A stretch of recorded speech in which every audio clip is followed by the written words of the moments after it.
So great to have you along on this clear, cool, and crisp night that's going to lead to a bright and sunny day Thursday. Highs are going to turn a little warmer than what we felt today, climbing through the mid to upper 70s.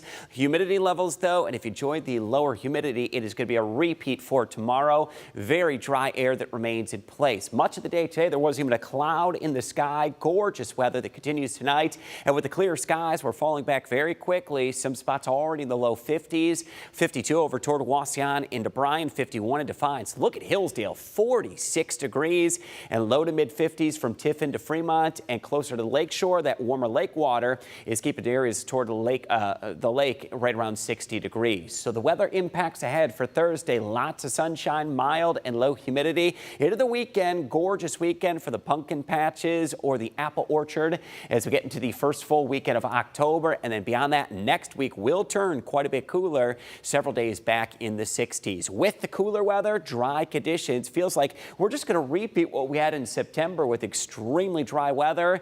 Over the next 10 days, very little rainfall is going to be in sight. Now, one thing that with the clear skies, it's going to be very interesting. We're going to watch the skies very close. There was a major solar flare that was detected yesterday evening, and that solar flare has been determined to have an Earth-directed coronal mass ejection, which could lead to the Northern Lights activity that would increase Thursday night into Friday morning. So that is going to be one chance that we could catch that. And again, Friday night could be the peak of that, the best chance of viewing the Northern Lights. So what you're going to need to do is you're going to need to get a clear view of that northern sky. Two opportunities Thursday night into early Friday morning where we could see that KP index, what we use to measure that energy coming into the Earth's atmosphere, at a 7. Now, historically, when we've seen that mark, we've seen that Northern Lights view line all the way down, perhaps across southern Michigan and into northern and central Ohio. So at this point, we're just going to say it's a fair chance, very fickle how these end up playing out, but we'll keep you ahead of the game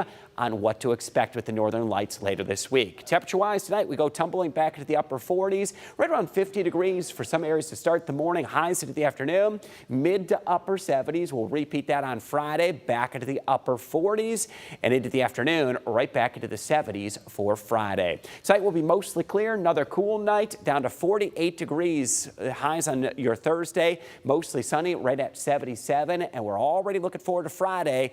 Big Board Friday should be a great outlook with temperatures in the 60s as we go into Friday evening. A little bit cooler into Saturday, lower 70s, and that will be a great day for the pumpkin patch or that corn maze, right around 80 on Sunday. Slim chance of a shower or two Sunday as another cold front arrives. Outside of that slim chance of rain Sunday, the rest of that 10-day forecast is looking dry and much cooler Monday, Tuesday, and Wednesday of next week. 3 days in the upper 60s. And the rest of that 10-day forecast back in the low 70s with sunshine.